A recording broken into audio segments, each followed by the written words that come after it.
hope you guys enjoy tonight. Oh, that was it. Lovely. Yeah. Okay, thanks for coming today. The first thing I'd say is I have to introduce myself, don't I? Yeah. My name's Salman. I'm a Unison rep. I've been a Unison rep for a long time, probably about 25 years. And I was thinking about it the other day. I have got a connection with the young guy who was accused of murder, because as a union rep, I was actually accused of murder. True story, many years ago. And I did keep asking the union, when are the police going to arrest me? But they kind of... So I did the opposite. You know, a lot of people say, look, we don't want the police involved.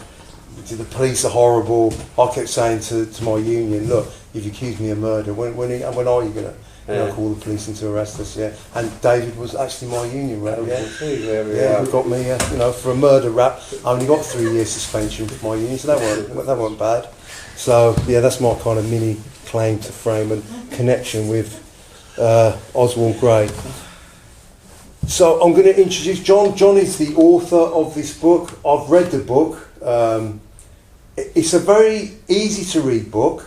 In some ways it's written like a teenager's book, the way the language and the way I understand it. But also I wanted to do like a soundbite or like a paragraph to summarise what the book's about or what it meant or anything. But I couldn't, because it's quite complex and it made me a bit uncomfortable as well, because I didn't know what side to take. There wasn't really sides in this book.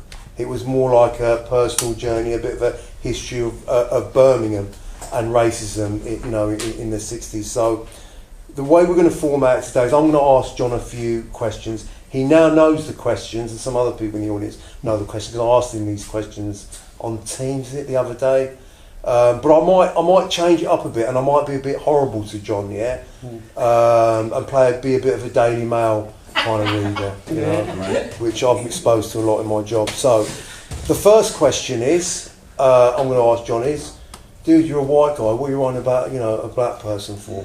Yeah, it's a really good question, and I make a very clear point right at the beginning or in the second chapter, saying that I'm hugely conscious of the fact that I'm a white man telling a black man's story. And you have to look at that in the context of white men having told black men's stories, like through the centuries, if you like. And for me, it comes down to, I'm conscious of the fact that I need to tell you what the story is in a minute. But I had a kind of moment in my life that completely changed my view about race and my relationship with it. My grandparents came to this country, came to Birmingham in 1905, and they came from Eastern Europe. And they lived around Yew Tree Road and lived around Lee Bank and so on and so forth. And of course, suffered tremendous anti-Semitism, tremendous discrimination, and that was kind of part and parcel of their life. Now, if you ever watch that, so I was brought up as a sort of fairly sort of secular Jewish household, and when I went to secondary school with that young man over there, right, one of the things that we heard all the time, and you're just going to have to forgive me about this, people in here, were coon jokes, jokes about black men, ha ha ha ha ha ha ha. And it's like standard fare. And I was absolutely delighted, because here were jokes about people from different parts of the world, and it wasn't me. So I joined in. Now, I don't know if you've ever seen that TV programme, Friday Night Dinner, right, okay? It's a big thing in Jewish families that on Friday night they sit down and have dinner together. And I am the youngest of three. I have two older sisters, and they used to bring their various boyfriends, right, to Friday night dinner. And of course, 13 or 14 years old, what do? I show off. And what's the best way to show off? Tell a few racist jokes, right? They sit there, they don't want to offend, their prospective girlfriend or whatever, they join in and they tell a couple of their own, until one night when I tell the joke, and this young man, and I don't remember who he is now, said, "Shouldn't be telling jokes like that." And my sister springs to my defence and says, "Yeah, but he has jokes about him, told about him all the time." And he said, "Even more reason why you shouldn't be telling jokes like that." And that was the moment. That was the moment when I realised, discrimination, racism, cuts across absolutely everywhere. And I turned 180 degrees. I did a school project about apartheid.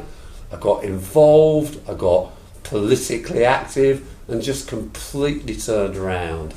And from that moment, probably like everybody in this room, I just find it just intolerable.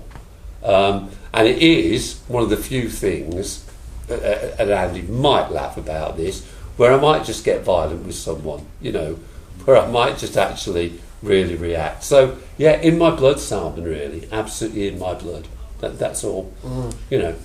Racism, prejudice, discrimination. I should have known better. I didn't. Now I do. And it's part of my life now. It's absolutely just part of my life. And that goes kind of on to the next question, and this is why I'm going to be a bit more adversarial. In the movement, often we when we're campaigning, especially around refugees and migrants, we often see images of, say, drowned migrants who are persecuted. We've even seen, people look at the slavery coin.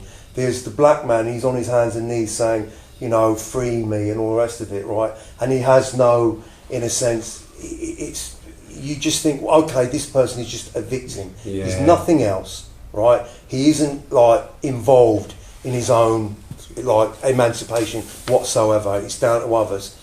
And I think this was raised the other night, and I felt there was a bit of kind of anger in one of the questions for the meeting we had. Did you get permission off of the family? It's an absolutely brilliant question. Sorry, and again, as I said the other night, that's not meant to sound condescending. It's not a question that I'd thought of. Did I get permission? Did I think about it? And it's exactly as you say, and it's troubled me since then. And I'm just still conscious of the fact that some people don't know the story. But am I the great white hero, liberating this young man, from history and all the rest of it? That all I can say about that was never, ever, ever my intention. But it is a perfectly good question, a perfectly good criticism. And as you know, tomorrow night I'm going to go to the Church of God of Prophecy in Handsworth, which will be, I suspect, an entirely black audience of Jamaican heritage. And they could put me through the ringer about that, and that's fine. But it was never my intention to do that, but it's a perfectly good accusation. Can I tell you the story of Oswald Grey? Because some of you don't know it. Okay? Yeah. So you can see the front of the book there. And on the front of the book you can see Thomas Bates's newsagent's shop, which was on Lee Bank Road, which is now they call Belgrave Middlegrave, that runs, smack through the city. And on the evening of June 2nd, 1962, Thomas Bates, a bachelor who lived in the shop with his mum, heard the shop bell ring, went into the shop and was shot, and was discovered a few moments later at 6:35. That was on the 2nd of June 1962. On the 20th of November 1962, 171 days later, or 25 weeks, Oswald Augustus Grey was hanged at Winson Green Prison for the murder of Thomas Bates, less than half a year from his arrest on June the 5th, on the Wednesday, to his execution. His trial lasted fewer than 4 working days. His appeal lasted 45 minutes. He was not given due justice. He was rushed through the system, And at every turn, and this is what the book is about, at every turn he was treated as somebody who was guilty from the start, who was not worth the appointment of a senior barrister, who was mocked, who was probably coerced, and was not in a position, and I'll talk about this in a moment, to mount a proper defence for himself or any mitigating circumstances. And I was just explaining to a young couple at the books at the back there just before the meeting started. Oswald Grey's execution, crime and execution, he probably was there at the scene of the crime, and he may well have been guilty. Took less than 25 weeks. Just round the corner in Wheeley's Road, where my grandma lived, in 1959, a guy called Patrick Brum murdered, sexually assaulted, and then totally mutilated a young woman in the YMCA on Wheelers Road. Exonerated on the grounds of diminished responsibility. This horrific murder, which at the time one would have imagined would have excited the death penalty, absolutely failed to do so. So it's that, but A, the horror of what happened to this young man, and B, the injustice and the fact that that is mirrored and echoed so often in what we see in society today. That's what's at the bottom of the book. I think as a person of colour and say the Muslim community and any minority community, say in Britain, we're a monolith when it comes to the media and the news. So if one of us does something wrong, we're all to blame. And I think, I used this example the other night. I watched this BBC years ago. It was like a black comedy on BBC Two, and the scene is all these black guys are playing pool, and the TV's on, the news comes up and it says elderly person mugged in the high street, the assailant was described, and you see all these black guys and they're like this, described as white, and as soon as that word comes white, everyone goes, oh, thank God for that. And I see that, so if I see horror on the news, I'm like, please don't let me be a Muslim, please don't let me, oh, he's a Muslim. So in a sense, it follows on the question about permissions and that. Would you think Oswald or his family, his dad, would have said, I'm glad you wrote about this book, or would they have said, look, we would have rather remember Oswald as that little kid who played football, or he did all right at school, or he went swimming. We don't want to remember that time when he was accused of this crime, or we didn't help him enough, or nobody was around for him. So what do you think they would say about this book being published? Yeah, and I was really grateful for that question the other day. It was another one that hadn't occurred to me. Two things really I want to say about it. The first was during the research for the book, when I managed to speak to a number of very eminent people in, with connections to Jamaica and Birmingham, and whose families had come here. The first thing that they expressed was horror about what had happened, and there was almost a sense from a lot of people there, fancy doing that to us, fancy this boy, branding us as that. There was some sort of anger and discomfort about that. There's no question about that.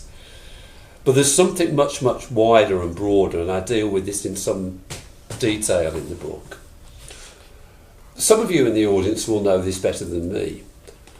But when the majority of the Windrush generation, in particular, the people that came from the Caribbean, their strong expectation was that they were going to stay for a couple of years, make good, and then go back.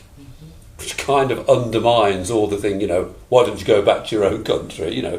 The strong expectation was that that was what they were going to do. But then, in fact, what happened was they came, they said, well, you know what? Probably better to stay here. And I'll show you some slides of, the work thing, where there is work. and bring the kids over gradually, bit by bit, and some of you again in the room will know about this. So they didn't, in fact, go back. The mindset kind of changed. Now, why am I telling you this? Because in the research that I wanted to find out about Oswald Augustus Grey, the boy who was hanged for murder, what did I find out about his father? His father was Felix Augustus Grey, a very common thing, the same middle name, father and son. And we have records of Felix coming over. We don't have records of Oswald coming over because he probably came by plane. Felix came on a boat, okay? And then we have Felix Grey in the census of 1962, living up in Church Road in Answorth. And then in 64, living in Church Road in Answorth. And then he's gone. There is no death record of him here in Birmingham or anywhere in the United Kingdom, but there is a death record of him close to his home in Jamaica. So I think, from everything we can glean, and we were talking before, I'm waiting for people to say, no, I knew that family, and I'll come to that in a minute, that he did go home. And I think he probably went home ashamed, because what a thing to be associated with.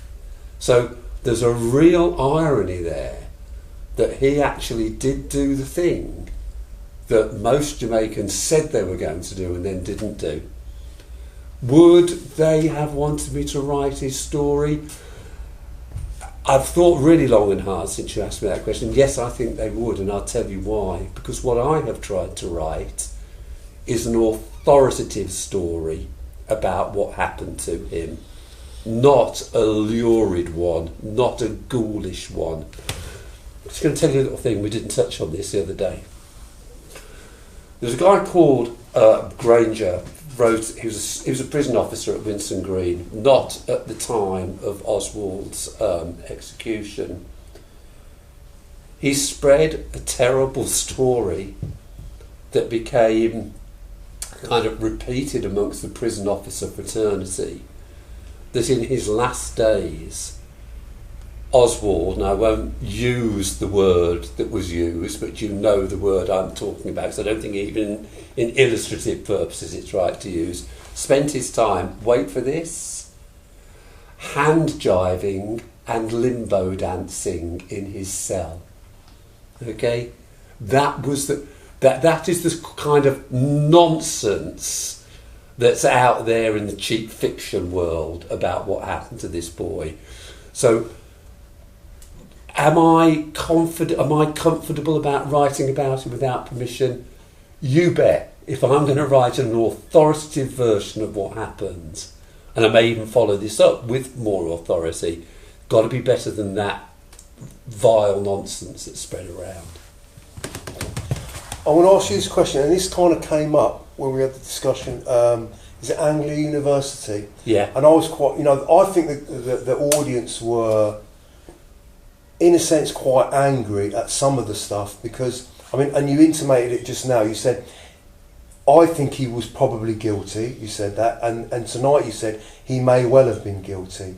But what I got the vibe from the audience on the other night were, they refused to accept his guilt. Yeah, they said, look, we have not got enough information. Yeah. We will not say that this kid was guilty, because there was. It sounds like your description, not ours. It was done very quickly. It wasn't done for white people. So in a sense, with that, because I think for whatever reason, how do you feel about that kind of anger coming out from that meeting? But why would this is not about me, but why would I have dedicated time to writing that book if I wasn't angry about it? If I didn't communicate that anger, then I'm sorry, but absolutely I'm furious about it. The fact that this boy, the words I use about him all the time is he was disposable, he was dispensable, he wasn't worth the time and the effort. Now, that speaks to me 60 years on and makes me as furious then. on the conviction, yeah, look, they hanged him on circumstantial evidence. All the circumstance point to the fact that he didn't know, to be absolutely candid, and I'll run through some of the details in a minute to tell you, that he didn't know his backside from a hole in the ground. And I think that's another issue as well. And if I explain what I mean by that, he was certainly on his appeal, he was convicted on character, because this is what happened. I'll tell you another thing before I tell you what happened. He was arrested first on Wednesday the 6th of June. The murder took place on the Saturday. And on Wednesday he was arrested in Cannon Hill Road, okay, in his digs in Cannon Hill Road. Now, the investigating officer, and I'll show you him in a minute, was a guy called George Boumber, right? Now, George Boumber had also been involved in the investigation in Wheelers Road, the hacking and the murder there. And the first thing he did was he contacted his associates in police forces in Liverpool and Manchester, where they had much more experience dealing with coloured people, okay? Because they were fairly sure it was a coloured person that was doing it, and they had, so that's what they did.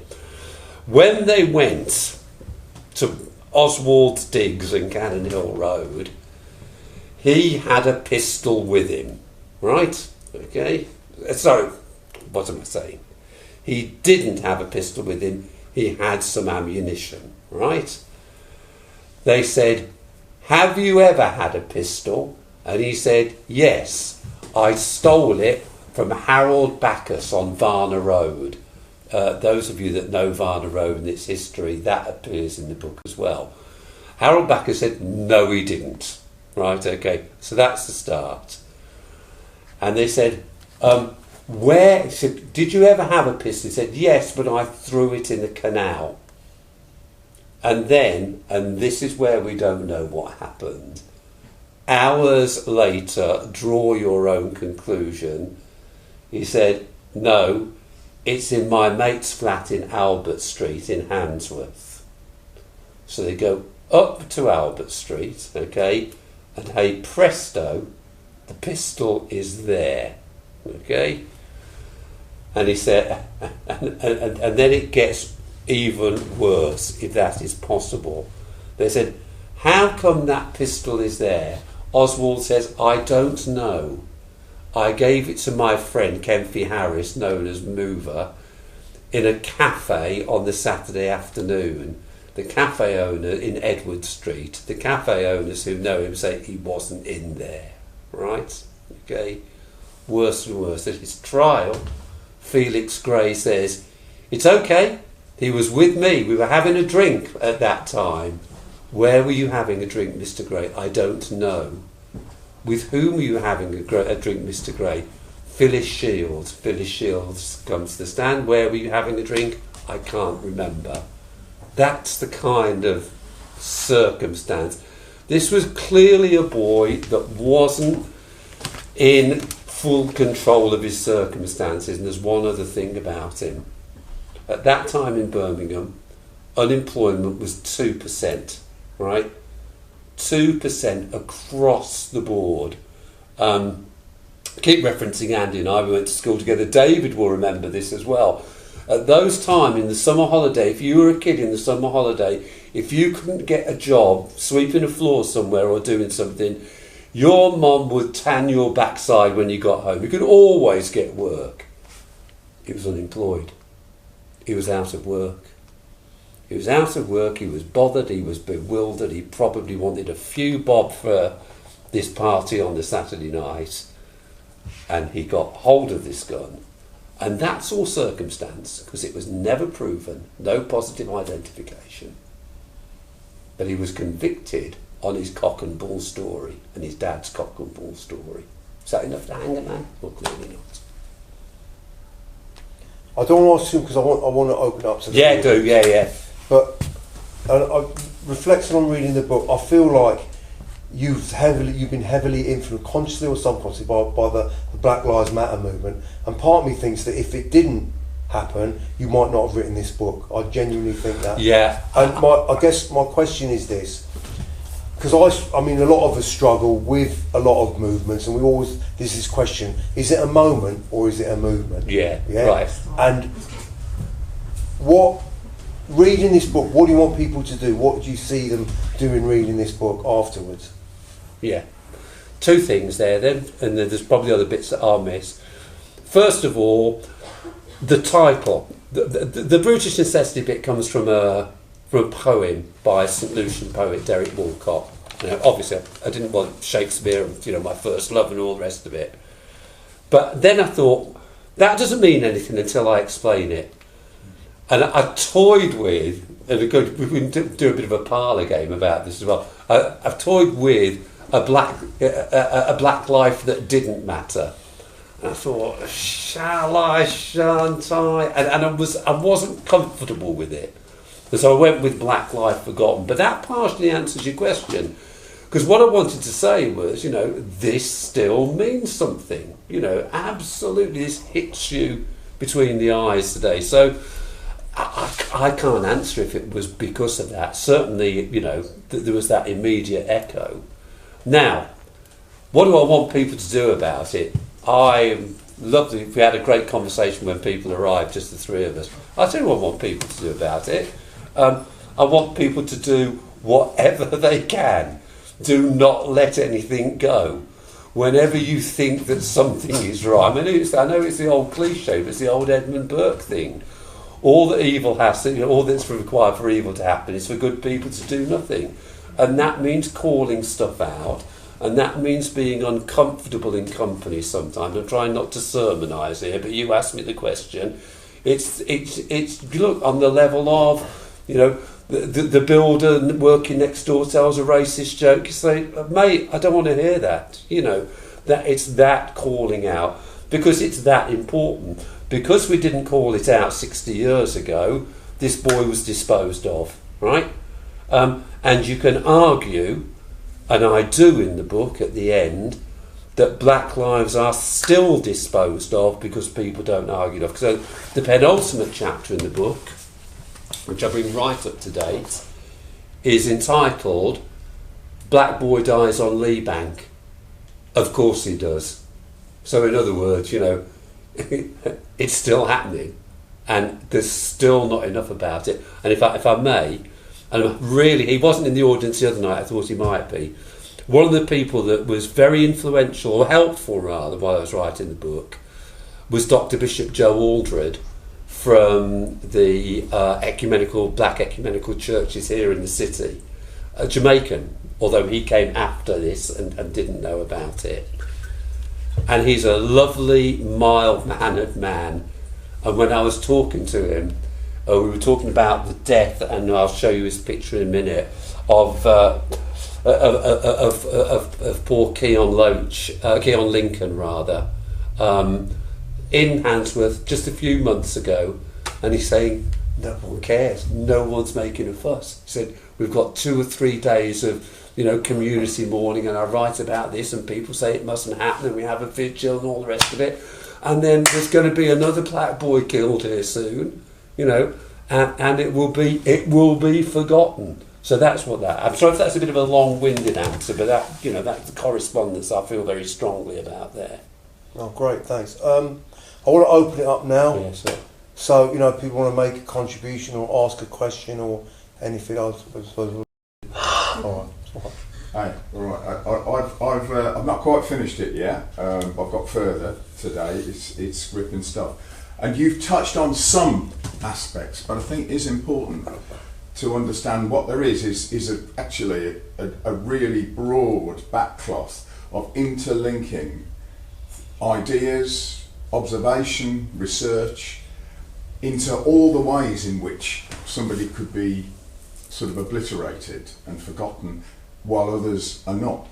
That some of those people who are handling the judiciary at the time, for instance, how that was operating, and just to whet appetites, I picked up on something today which was just a simple, you do some simple parallels or just to show the difference between people. And you were talking about the blues parties and the whole way in which that was how that was described, and may have been described in court as well, and how there was a kind of given view that these were awful, dreadful, rakish, stupid sex and drugs things. and rock and roll. But the people making those comments were actually in a culture, that's the judiciary, of having dinners, parties, late at night, paid for by i.e. celebrating or whatever, exactly the same, with as much exuberance, perhaps not, but they are actually the identical experience. And by doing that, what you're actually saying is there's this incredible imbalance, which is what we've lived with growing up in Birmingham, and some of us who lived in, if you like, both sides of that divide, and we've discussed that, and I won't talk about that now, but that division, and unless you do talk about it, and it actually doesn't matter whether you are an old white guy who grew up in Handsworth but went to school with him, or whether you're a black person who was never given a chance, somebody who went through the school system and was failed, all of you should say, any of you who know anything and doubt it. And so I think people should really dig into it. You've kind of given us some tasters, but there's a whole bunch of comparisons and thoughts, and you go, wait a minute, actually that needs working on, that needs looking at. I was flattered when Salman said at the beginning that it's written in, in simply, it's not trying to, there's no rhetorical flourishes in there at all. It's to try and get that out. Yeah, thanks, Andy. Can I just say, just coming off the back of what you said about blues parties, like my parents used to have blues, and there'd be us like running around like early on in the night until we fell asleep on the settee, and it was just their friends, their friends and other married couples just coming together and listening to music, and pot of curry goat and rice on the stove, and a few drinks that had been sold, and that was it. There weren't no sex, drugs and rock and roll there. They had I'm one of 9 children, so they had I think there was probably by then at least maybe 5 of us, 6 of us, so it just wasn't like that. So the fact that I've never even thought about a blues party in that way that you've described it before, because obviously I used to attend them as a small child, so I know what the ones that my parents used to have, and they were absolutely nothing like that. On that, and this is in the book, did you see the Steve McQueen thing, The Lover's Rock? Yeah. And I write about that, and the girl who sings Silly Games, right, which is like an absolute standard. She and her mom watched it together and wrote a critique. And on that, on the business about the dancing, they said, it was all right, but the mom said they got one thing absolutely wrong. They said there was no touching, there was no bumping and grinding or whatever. They said it was really quite sort of decorous, So the idea that it was lewd, which, as Andy says, is something that's referred to in the book, by the white judge, by the judge, is absolutely out of the question. They're absolutely adamant, Yeah, most of the people at my parents' parties they were married couples, and I knew they were married couples because we would see them at other occasions. We would go to their house, we'd go to christenings, and then they were saying, big grown-up people.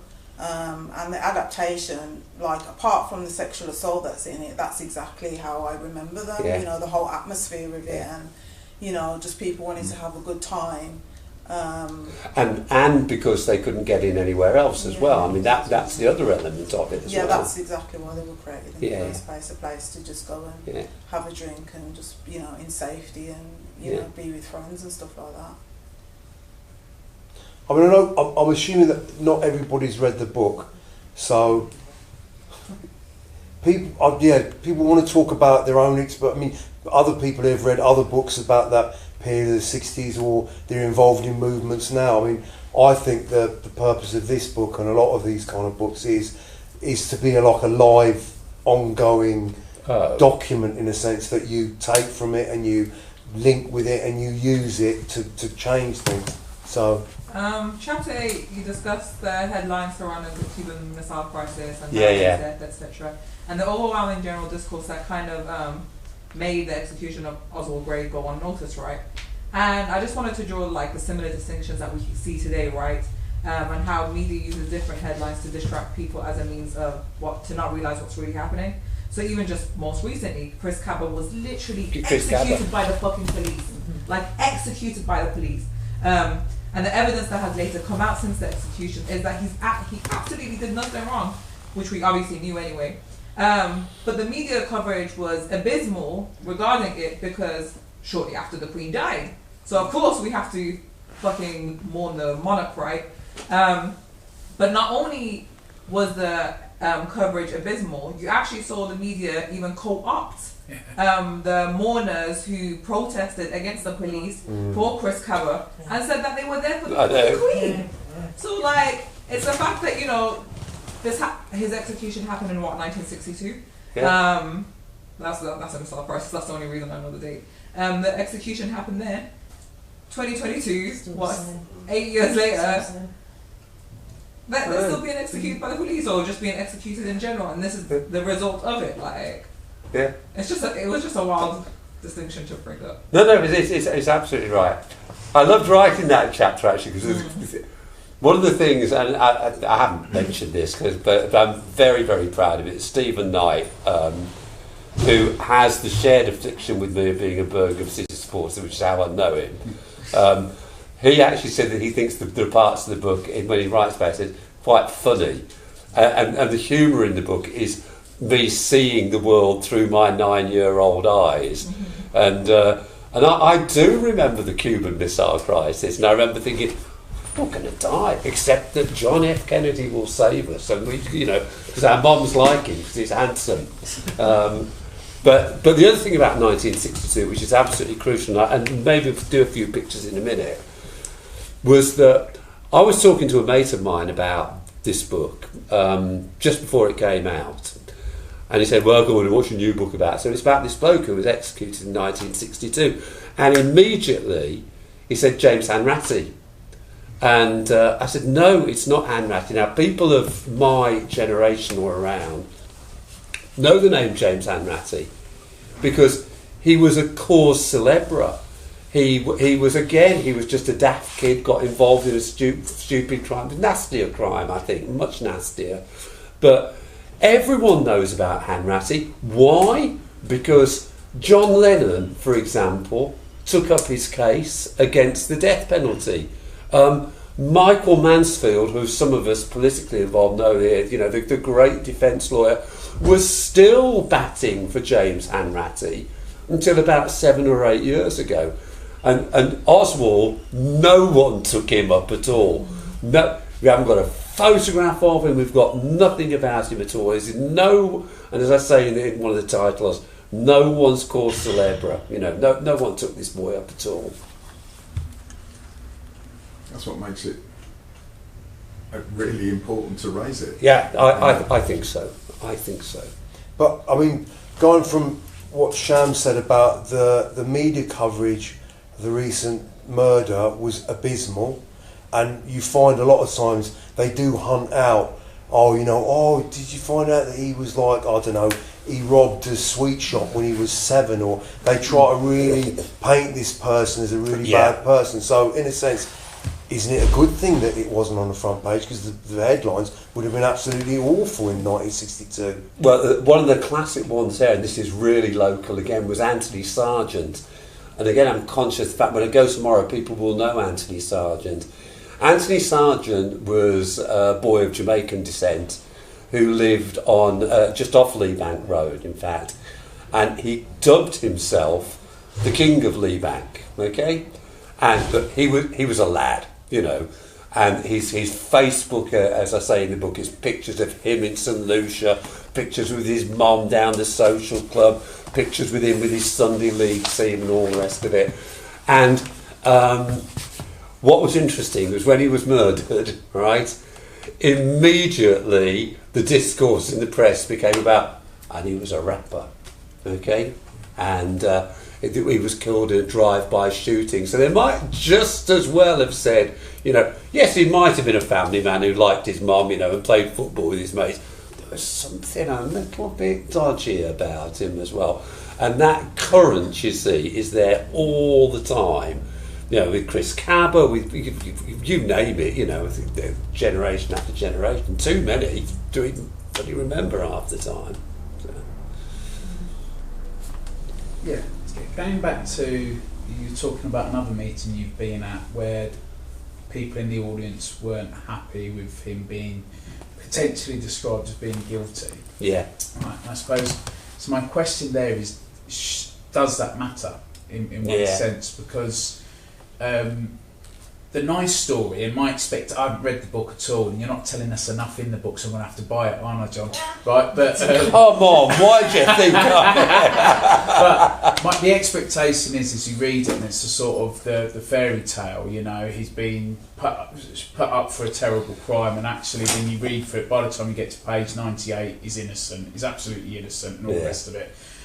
Should that matter? And I suppose the reason I ask that is because if you look at what's happening with deportations, one of the arguments is that if someone commits a crime and they happen to have been born not on the British Isles, if they've committed a crime, then they should be deported. So not only should they be punished for their crime here, but then after they've been punished for their crime here, they should then be deported as well as a second punishment, special for them because they don't happen to have been born on this bit of ground. And you know, that to me is the obvious parallel in one of this stuff. So whether he was guilty or not isn't necessarily the big story. Is it that the big story is because of who he was, a black individual, because of who he was, that's what set the other things off, rather than No, I mean it's a comment rather than a question, and it's really interesting because I hadn't anticipated this line of questioning, which is brilliant. But I do remember thinking right from the beginning, you know, and it's reminded me of it. I think I've always been in that camp. I kind of don't care, you know. It's the appalling treatment of this kid that absolutely is the injustice here. And interestingly, talking, I mean, to a couple of other people, they've kind of persisted in talking about an injustice, and I've thought, but now I'm absolutely convinced it is an injustice again, you know. And I'm the writer, so you know, it shows what a sort of live question that is. You know, well, Doug, you know, I mean, I ended up, for whatever reason, after all my background, working in the exclusion world and running stuff and all the rest. So obviously was used to the fact that there were quite clearly miscarriages of justice going on all the time. But the most significant thing we often found was when we had students, sort of, it's one of yours, Andy, just sent to us, and we were looking for records, information about what it was that had been the path that meant the school was so confident that it was time for this kid to come to us. There wasn't anything written down. There was no evidence. That echo for me it was like, well, you know, it didn't really matter. Well, you know what they're like. Those kind of statements, and that really, I mean, that's why I stopped with the work because I kept going because there's an injustice of this kind, and if it isn't challenged, and some teachers would say, don't challenge it, Andy, don't. Because we have a hard enough life anyway, and it's tough with these kids, and we're not getting the resources, so we just use this. And so there's a kind of culture, and there are some victims in it. And I think you're using this example, amongst other things, what you're saying is, you know, there's a handy continuing use, particularly and worryingly, despite Black Lives Matter, of the black community. They're still airbrushed out, you know. I'm going to do something we didn't do the other day, but I'm just going to read you a little bit from the end. And as you say, there's no spoiler, you know, he doesn't emerge victorious. And I just think And I hope this captures it absolutely properly. And it's right towards the end. And this is what I write. I said, his was not the glamorous life of the high-rolling, lovable rascal. Bewildered and confused, short of money and prospects, living in a dingy bedsit, he must have known one thing with iron certainty. This England, this Birmingham, was most definitely not the promised land. If he was the person, and it looks entirely plausible that it was, who sidled into Thomas Bates's shop on that evening in June 1962, shakily pointing the stolen pistol which inflicted such misery on the shopkeeper's family, he was guilty of a shambolic, he was guilty of a shambolic, botched attempt to put a few quid into his empty pockets. It was no rollicking heist. He wasn't robbing the Deadwood stage to stick it to the soulless, faceless company. He was no people's champion, and this book does not attempt to paint him as such. But he was, most definitely, a victim of a whole set of forces, some of which remain horribly familiar and still cramp and constrain the lives of so many who live on Lee Bank and its surrounding streets. So that is the antidote, isn't it, to the "and with one bound he was free" kind of thing. Yeah. I haven't read the book, so like, no one's read it yet. Of what like everybody's kind of talking about, but like I was just wondering, like myself growing up, I'm in my 30s now, but when I was around my teenage, there was a lot of like stuff that happened, and then there was the shooting in 2002. The Aston, with the one in Aston, the girl, the Shakespeare sisters. Yeah. So like I was at that party. Oh, were you?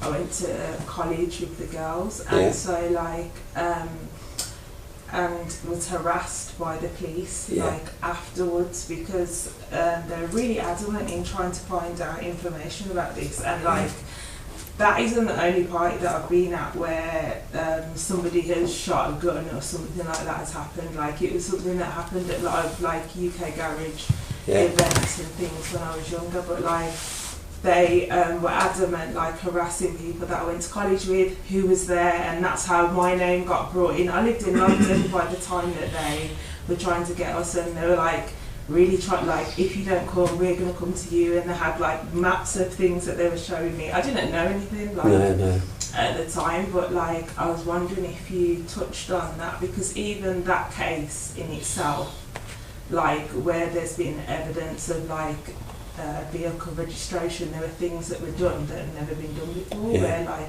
people were giving evidence behind screens, and so like they've tried to appeal it several times to say like, I don't know who that was who's saying this, and I felt like the police were like, even if you know a little bit of something, just tell us so that we can. And I didn't know anything, but they were kind of coercing a lot of people and scaring them at the time. So I'm just wondering, like, if you touch on anything. I remember that case very clearly, as you'll know by my reaction to it. I remember, you know, it was an easy enough name to remember, but I didn't. And apart from some of the stuff towards the end in this immediate area, I had, and this is a terrible thing to say, and if I say it incorrectly, well, I'm not even going to think about it because it will come out incorrectly. I would have had so many to choose from, do you know what I mean? Of those instances where quite clearly media coverage at every level was being manufactured to suit a predisposed discourse. You know, it was to prove something that they already wanted to communicate, but that wasn't the truth. A little bit like the blues parties and all the rest of it. That's not what they were.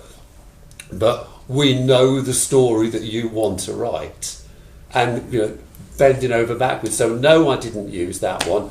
Yes, I'm familiar with it. Regrettably, it's one of I don't know how many I could have used really. There's a lot. Even I saw like because I watched that Gun Number 6 when I saw that was. Yes, I talk about Gun Number 6. For those, I won't tell the whole story. For those of you who aren't sure, that don't know the story of Gun Number 6. there are in fact very few guns in circulation, okay?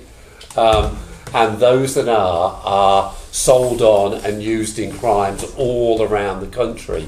And here's an irony, it's quite a nice little thing in a way, or an odd little thing, is that someone asked the other night, and they said, were the guns around then in that time?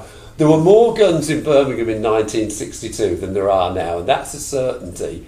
Because what happened was that people had guns that they brought home from the Second World War, and they put them in drawers, and I can see one or two people smiling because your uncle's got one somewhere, you know what I mean? And they were in drawers and workshops and attics and all the rest of it. And the other thing I say about guns is this. I'll tell you who else had guns. The Right Honourable MBE Graham Swanwick, who prosecuted Oswald Grey, he had a gun because he went out with his mates at weekends to shoot pre-prepared game birds. You know, they had guns, plenty of guns around. But this notion was, of course, all the guns were in the, you know, all these hundreds of guns were in the wrong hands of the wrong people. I mean, you touch on the book about the other, and do you want to just expand a little bit on what that means? I think we see the other here, don't we? Like we see it with refugees, migrants, greedy trade unionists. Yeah. You know, there's that kind of thing. So, I mean, why did you particularly want to focus on that in the book? Yeah, well, there is. Some of you may be familiar with the term. When I first heard it, I thought it was rather a strange one, but I'm now totally familiar with it. You know, over the decades, we create an other. You know, right? The we being the sort of dominant discourse of the time. Those who control the media, who control academia. In fact, it was through academia that I've kind of found out about it. There's the solid common sense world of us, and then there's another. And actually, it's quite romantic and quite sort of quietly, nicely decadent and all the rest of it. Those other people with their funny ways. And that notion that somehow there is an other world out there, it's exactly the thing as the blues parties again. It's not just a thing, it is a thing that's judged by measuring it against the standard. Now I'll tell you a little thing, if I may, because this story again smacked me between the eyes. In the chapter about people who came here in the 50s and 60s, I draw on a whole bunch of sources, everything really, from Stuart Hall up at the Birmingham University and right down to through to Lenny Henry and beyond, kind of thing. But I isolate three things that made people's life tolerable.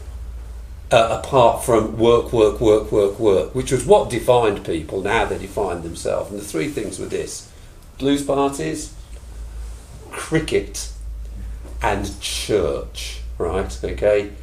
And church is very, very interesting. In the book I give you a couple of leads where you can find footage of the Reverend Sidney Dunn. Anybody know about the Reverend Sidney Dunn? He's quite an act. He died quite recently. I'm really looking forward to bringing him up tomorrow. I don't know what the reaction's going to be. I really don't. Sidney Dunn was quite a character. And this is what happened. And this is a terrible story. When people came, where was, and you see it with refugees now, of course, all the time, where was one of the first places they went to where they thought they'd be made welcome? Church. Yeah. Right, okay? Where was the first time they realised there is racism absolutely in every part of this country? Church, you know. And it was made absolutely clear to people, you know, quietly but efficiently, surely you'd be better off going worshipping amongst your own, you know, with your own kind. And of course, into this hole jumped the Reverend Sidney Dunn with a brand of fire and brimstone religion that people absolutely loved. Now, when I talked to this about to the Reverend Bishop Joe, he said, "I don't think you're right about that." He said, "I don't think that Sidney Dunn and his congregations, for all their colourfulness, that wasn't a reaction to what was going on. That was what they thought worship was, and still think worship is. And I realised straight away I'd othered. Do you know what I mean? What I'd said was the other people have said, "Oh, we'd better have our own to sort of compare with theirs." Joe said to me, "No, they didn't. That's how they wanted to worship. It wasn't worship as opposed to."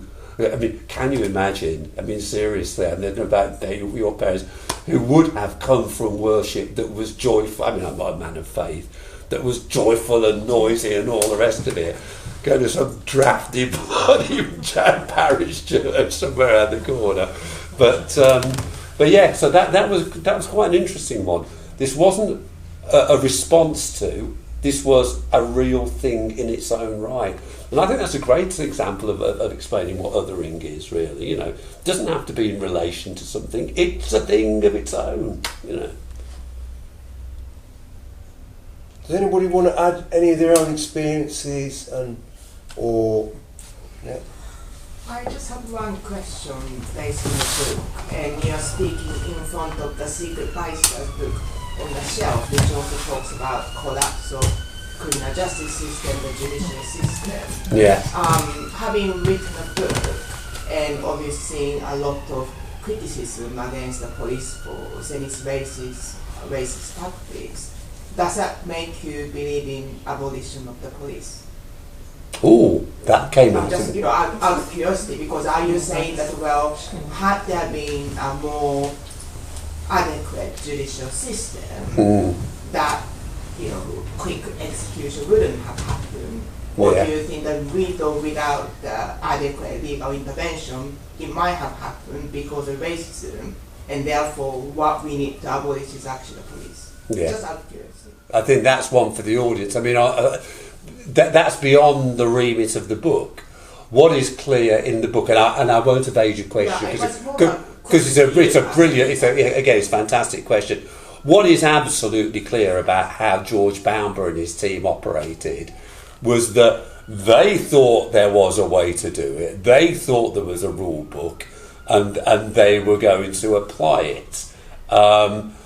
Do we still see that in current policing? Well, of course we do, absolutely all the time. The need to convict, the need for numbers is there all the time. And there is no doubt whatsoever that although you might, in current society, you might well have a friendly chat on the corner with your local bobby, but nonetheless the police are racist, the police are corrupt, the police are inefficient, and we have daily evidence of that. The stuff that we've learned in the last few months at Charing Cross, what was his name, Wayne Couzens, or all of that, and then the treatment of the vigil. That is a police force that is not fit for purpose. Now, my personal view, and again, it's like the business, that's not because there's an alternative police force that would be fit for purpose. It's because the point of the police force is to enforce the will of the state. And until we have a different kind of state and a different kind of set of requirements, we'll get that same kind of police force. And that should belong to a completely different meeting, of course, but nonetheless, it's a brilliant question. Although, if you've got a group who are right at the centre of the thing you're looking for information from, and their attitude is a racist attitude, an inherently institutionally racist attitude, and we in 2022 have heard chiefs of police admit that the police are institutionally racist still, you're back to that question about what are you going to do next, or why are you raising this at all? Well, because it should always be raised, and we should also be raising. So what's happened now with the police force since they made their comment, right? just as what has happened then in the way they researched that. They didn't. And, they wanted that's it done. why there is... That's him. There's George Boumber on the right. You can't blame him for dressing as he used to then, but they don't look nimble, do they, really?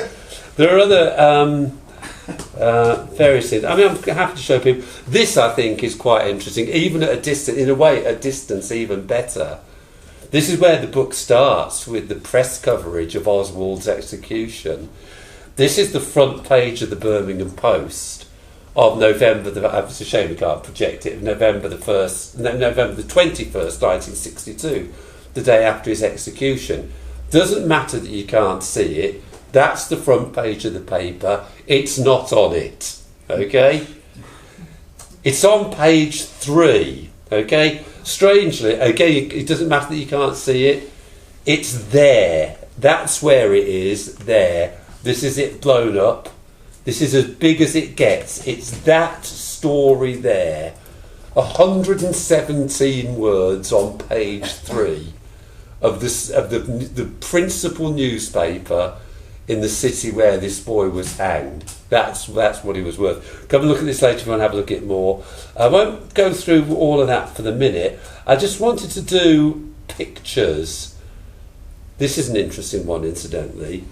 This famous picture, no blacks, no Irish, no dogs. It's a falsehood. It's a mock-up. It never appeared. It's largely now considered to be a mock-up. Back to your thing, it doesn't matter, because this one isn't, and there are hundreds and hundreds of them like that. It just basically, those who read it, doesn't say. It just says 2-room, kitchenette, shared bathroom, £8 weekly, no coloured, no Irish, no children. Okay, and you can find hundreds and hundreds of those. But the one I wanted to show you, that's Reverend Sidney Dunn. Okay. Just shortly before his death, some stories about that lad. But I wanted to show you this about pictures. That's Hanratty, hanged in 1962, cause célèbre.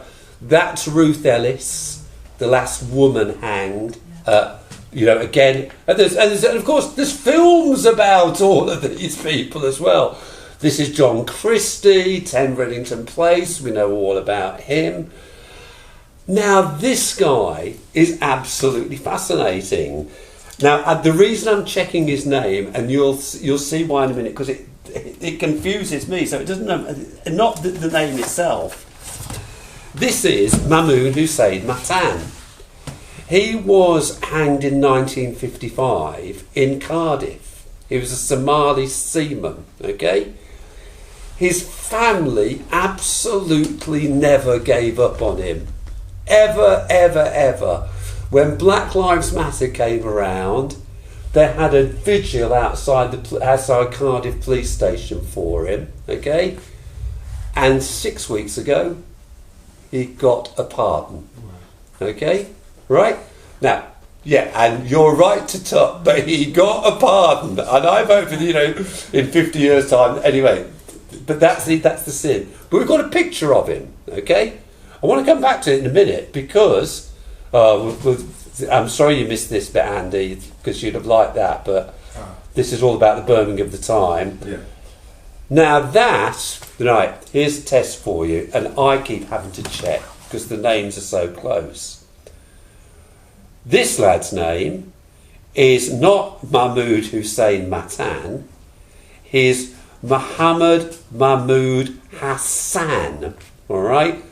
And he's from Cardiff, right? And when I heard his name, Cardiff, in April last year, I thought, oh, blimey, they have revived him. Oh, no. This was a lad that was killed in police custody. Okay? And when I first saw it, I thought, he's back. Yeah, he is back. A very, very similar name, same fate, 60 years later. That is Kingsley Burrell. Anybody know about Kings? Yeah, okay. But of course, locally you'd know about Kingsley. Kingsley died in, police custody. He died in the QE2 under police guard. Psychotic episode. immediately treated as dangerous, didn't get the head help he required, and this is Keon Lincoln, who died again just up the road, right at the end of the last lockdown. So, you know, still happening everywhere. And there are loads more pictures there, but we decided, didn't we, that this was a better way, really, of doing it. Yeah. And people can have a look at the pictures later. What I'm going to do now, I think people, it's coming a bit, so Yeah, we're going to go for something to eat, so please come with us. John's paying. I'm paying for you. Oh, sorry. And I just want to say thanks again for coming. Thanks for John, you know, for speaking to us today about his book. I would thoroughly recommend it. But I just want to finish on this one point. I think in some ways the hero of this narrative is that guy all those years ago who had a go at John for being an arsehole, yeah? Yeah. And it's, you know... Yeah, he is. He absolutely, no, there's absolutely no question about that. You know. And sometimes we have conversations with people and we think they go nowhere. You know, we think that's the end of that.